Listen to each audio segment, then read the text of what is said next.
मुजफ्फरपुर के MIT college में ragging और एंटी रैगिंग कोऑर्डिनेटर पर हमले के मामले में पुलिस की कार्रवाई तेज हो गई है। अब तक 2023 बैच के 6 छात्रों की पहचान हो चुकी है, जिनमें सिविल और मैकेनिकल विभाग के विद्यार्थी शामिल हैं।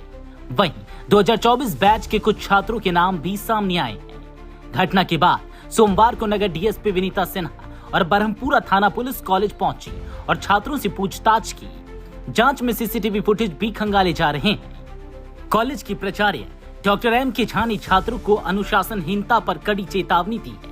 वहीं कैंपस में बढ़ती रैगिंग से प्रशासन चिंतित है और सख्त कार्रवाई के मूड में है। दूसरी ओर कुछ छात्रों का कहना है कि उन्हें जानबूझकर बदनाम किया जा रहा है और प्रशासन रैगिंग के नाम पर पक्षपात कर रहा है। पुलिस ने स्पष्ट किया कि जांच में जो भी दोषी पाए जाएंगे उन्हें बख्शा नहीं जाएगा।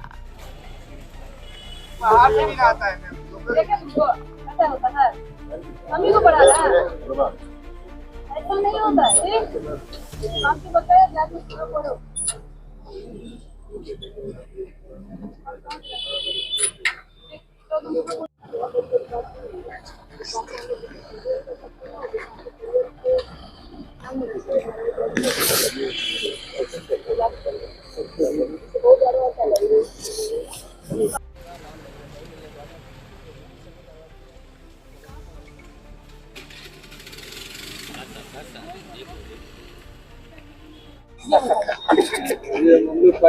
आगे नहीं आगे कैसा होगा या क्या किया जाएगा सब कुछ तुम्हीं को पता होगा। हम क्या करने के लिए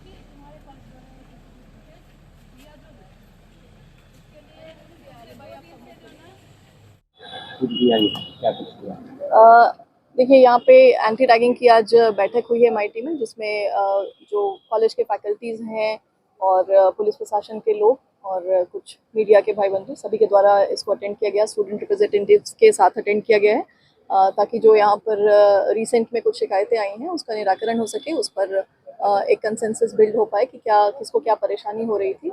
और विगत कुछ दिनों में रैगिंग की कुछ इंसिडेंट्स यहाँ पर आए हैं, जिसपे एक रिटन एप्लीकेशन भी दिया गया था कॉलेज प्रशासन के द्वारा, जिस पर ब्रह्मपुरा में FIR दर्ज की गई है और उस पर जांच हुआ है, उस पर फर्दर इन्वेस्टिगेशन हो रहा है और हम लोग देखेंगे कि इसमें जो विधि सम्मत कार्रवाई होगी और जिस तरह की सत्यता सामने आती है उन जो भी जिनका भी प्राथमिकी में नाम है उन पर उसी हिसाब से कार्रवाई की।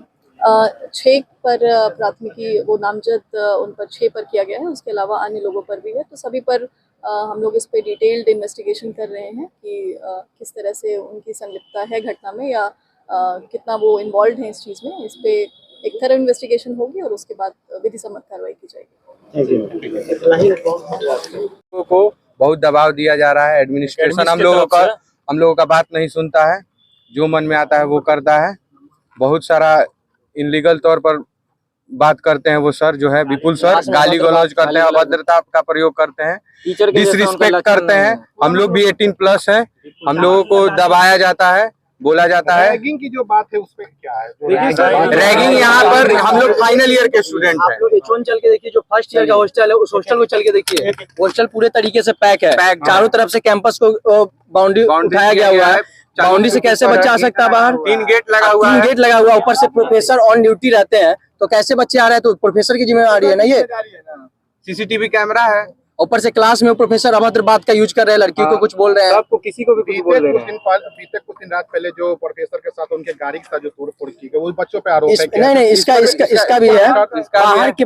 बाहर के बच्चों को अलाउ किया गया हुआ है कॉलेज में आने के लिए, कभी भी मना नहीं किया जाता। तो बाहर के बच्चे भी तो कर सकते हैं। कोई भी और जो 6 बच्चे पे दिया गया FIR में नाम है, तो 6 बच्चा आपको, एक बच्चा उसमें कॉलेज में है ही नहीं जिसका नाम गलत है, और आपको एक बच्चे का एविडेंस दिया गया है जिसमें वो दिख रहा है कैमरे में अपने घर में है, तो फिर कैसे आ सकता है वो बच्चा वहाँ पे? जब 2 बच्चे का नाम गलत हो सकता है तो ये भी तो हो सकता है चारों बच्चा का नाम गलत हो। कैसे बोल सकते हैं कि 6 बच्चा सही है?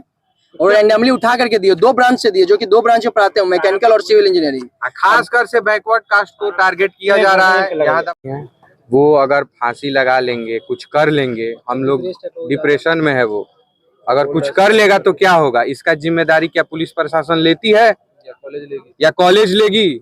बच्चा यहाँ पढ़ने आया है, FIR में नाम दे दिया गया है, बच्चा डिप्रेशन में है। एक टीचर का ईगो सेटिस्फाई करने के लिए, ईगो मसाज के लिए हम लोग उनके पैर पर भी पड़े कि माफ कर दीजिए, छोड़ दीजिए, आपका जो भी नुकसान हुआ है वो कर देगा बच्चा सब, जो भी किया होगा वो माने नहीं। कॉलेज प्रशासन का हम लोग के लिए कोई सपोर्ट नहीं है, हमेशा हम लोग के खिलाफ ही जाते हैं। एक तो हम लोग के साथ कभी कोई बीमार पड़ गया, कोई कुछ हो गया, सर लोग को फोन करेंगे, वार्डन को फोन करेंगे, कोई नहीं आते हैं। और ऊपर से यहाँ रैगिंग तो होती नहीं है। रैगिंग होती सर देखिए ये 2 बैच है यहाँ पर, ऐसे एक साथ हो पाते हैं। और झूठ मूठ का आरोप लगा के 6 बच्चे को घसीट दिया गया है, जो कि एक ही कास्ट के हैं, उनको घसीट दिया गया। इधर करिए, हम बोलना चाहते हैं। क्या दिक्कतें हैं बताइए। दिक्कत यही है कि यहाँ के जो विपुल कुमार एक फैकल्टी हैं हमारे डिपार्टमेंट ऑफ साइंस के, जो कि हम लोगों के ऊपर अब्यूज हमेशा करते हैं। क्लास में हमेशा ये चीज दिखाते हैं कि हम मुजफ्फरपुर के लोकल हैं, उस चीज का वो धौंस दिखाते हैं कि हम खावड़ा के हैं, हम ये कर देंगे, हम शौक से पढ़ाने आए हैं। और इस चीज के चलते हमारी और भी जो गर्ल्स बैचमेट है वो सब के ऊपर भी वो कमेंट किए हुए हैं कि यहाँ पे कि तुम एक बाप की बच्ची नहीं हो, ऐसा वैसा। अब सर वो चीज सब सही नहीं है, वो सब चीज बदतमीजी करते हैं, किसी भी बच्चे को कुछ भी बोल देते हैं। हमेशा अपने आप को वो दिखाते हैं कि हम यहाँ बहुत पावरफुल है। और यहाँ पे 6 बच्चों का नाम बस रैंडम दे दिया गया है, खुद के बस अपना ईगो सेटिस्फाई करने के लिए। वो अपने जी 6 बच्चों को आरोपी किया गया है जी, आज इसीलिए आई थी। क्या नाम हो गया अपना? जी मेरा नाम ऋतिक कुमार हो गया, civil department, final year student. आरोप ये भी लगाया जा रहा है कि रैगिंग किया जाता है MIT कॉलेज। जी रैगिंग ऐसा कुछ नहीं होता है, बस इंटरेक्शन होता है, नॉर्मल इंटरेक्शन होता है सर। कि अगर आज हम आपसे भी बात कर रहे हैं तो वो रैगिंग, अगर रैगिंग होता सर या ऐसा कोऑर्डिनेशन है, आप 2 बैच को देख रहे होंगे, बस वो नॉर्मल बातचीत के वजह से ही ऐसा इतना भीड़ हो। जो भी कुछ भी अगर हम कर पाते हैं, चाहे वो फैकल्टी भी हमें अगर कुछ बताते हैं कि ये चीज होना है, तो उस चीज के लिए सर आपस में बात करके जब जान पहचान रहेगा तो सही रहता है सर। नहीं रखेंगे सर, बातचीत नहीं करेंगे। यहाँ पे सर पहले ऐसा होता था कि H1 के अंदर जो फर्स्ट ईयर का हॉस्टल है, बीमार पड़ जाते थे तो यहाँ प्रोफेसर को कॉल करते थे, वार्डन को, तो बोलता था कि बाबू अपने सीनियर को कॉल कर लो। तब सर हम लोग उसको हॉस्पिटल रात के 1-1, 2-2 बजे जाके SKMCH में इलाज करवाए हैं। साला हम लोग पैसा देते हैं, ना कि यहाँ पे कॉलेज प्रशासन कुछ करती है हम लोगों को। 30-30 हजार रुपया, 40-40 हजार लगाया गया है। अपने सपनों के आशियाने को दे नई पहचान माँ भवानी डेकोर प्राइवेट लिमिटेड के साथ, जो है ऑथराइज्ड डिस्ट्रीब्यूटर ऑफ कजारिया। देश की मिट्टी से बनी टाइल से हम देश को बनाते हैं, और जहां मिलती है सभी प्रकार की Indian and imported granite, marble, sanitary एवं कोटा स्टोन का अनोखा एवं आकर्षक संग्रह। New 0 mile, Dadar road, Muzaffarpur. Call 9162478111।